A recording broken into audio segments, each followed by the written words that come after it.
Et au niveau du mental de vos hommes? Non, pas de syndrome.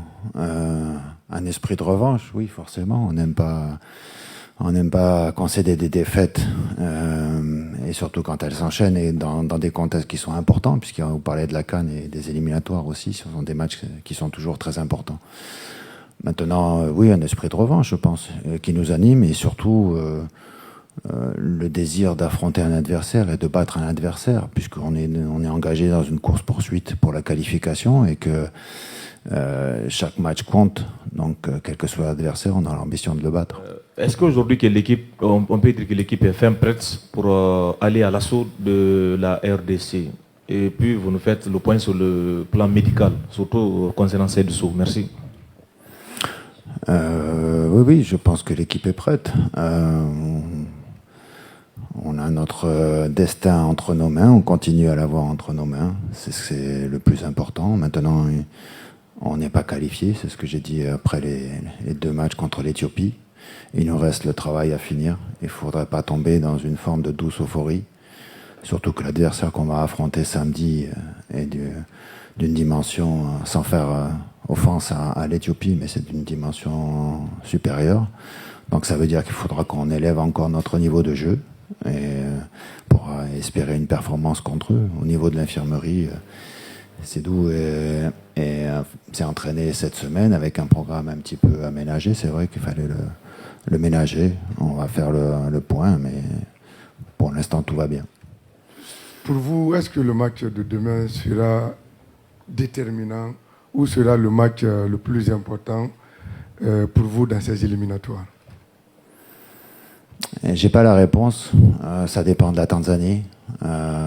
Aujourd'hui, on sait que si la Tanzanie gagne, de toute façon, quel que soit le score, il faudra aller jouer une finale là-bas en Tanzanie. Donc, on est conscient de tout ça. Maintenant, je ne suis pas focalisé sur le deuxième match contre la Tanzanie. Pour l'instant, on est sur le match de la RDC.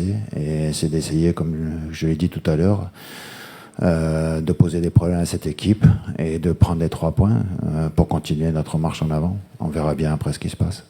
Alors, coach, le public sportif guinéen tient impérativement la qualification de son équipe. Quel message avez-vous à lancer à l'endroit de ce public guinéen? Qu'on travaille pour ça, pour leur faire plaisir, pour les rendre fiers. Bien sûr qu'on travaille pour ça. On est tous conscients qu'il y a de gros enjeux. Il y a des millions de Guinéens qui attendent la qualification pour la CAN. C'est un devoir que l'on a de remplir cette mission. Vous le savez que depuis 2004, la Guinée n'a jamais gagné face à la RDC. Et les 5 dernières rencontres, je rappelle que le plus petit score, c'était ce match aller, et avec Charlie Pakile, 1-0. Tout le reste, c'est 3-1, 3-1, 2-1, si ma mémoire est fidèle là-dessus. Aujourd'hui, vous serez la solution pour inverser la tendance dans ce match aussi important pour la Guinée, parce que vous avez parlé déjà de finale. Est-ce que vous serez cet homme idéal pour la Guinée d'avoir les sourires aux lèvres au soir de demain? J'espère. Maintenant, en 2004, qui était l'entraîneur? Voilà. Donc, oui, j'aimerais bien faire coup double. Oui, c'est sûr. Dans les circonstances actuelles, c'est clair que c'est un match à gros enjeux et que la victoire ferait du bien à tout le monde. On sait évidemment que l'équipe de la RDC est capable de jouer 90 minutes. Elle est très athlétique, elle va très vite avec le ballon. Elle est capable également de laisser le ballon avec la Guinée et jouer par des contres.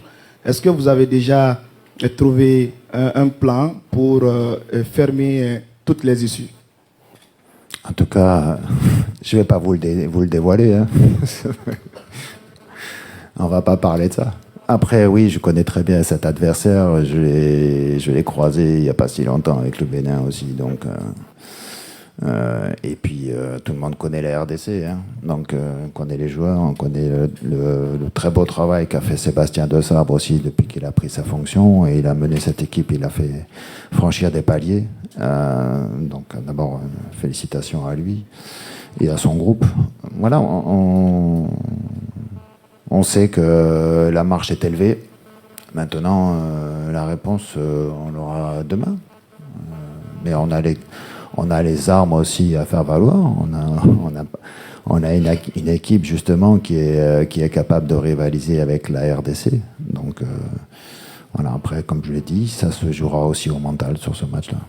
Coach, vous disposez en votre sein de l'un, sinon le meilleur, l'attaquant africain en tout cas le plus en forme du moment, Serhou Guirassy. Est-ce que vous vous attendez à un plan anti-Guirassy de la part de Sébastien Desabre? Et si oui, comment vous comptez l'esquiver? Pour l'esquiver, il faudra que je connaisse le plan. Mais bon, maintenant, forcément que quand il y a un joueur de haut niveau qui est en face de vous, vous parlez avec les défenseurs centraux. Maintenant, je ne sais pas quelle équipe va aligner Sébastien Desabre. Est-ce qu'il va reconduire la même équipe? Est-ce qu'il va reconduire la même charnière centrale? Mais en tout cas, c'est vrai qu'ils ont dû étudier comment ils se comportent sur un terrain et qu'ils vont essayer de mettre, non pas un plan, mais de s'adapter par rapport aux qualités, aux spécificités de Serhou, c'est sûr. Merci coach, merci à tous les confrères qui ont bien voulu participer à cette conférence de presse.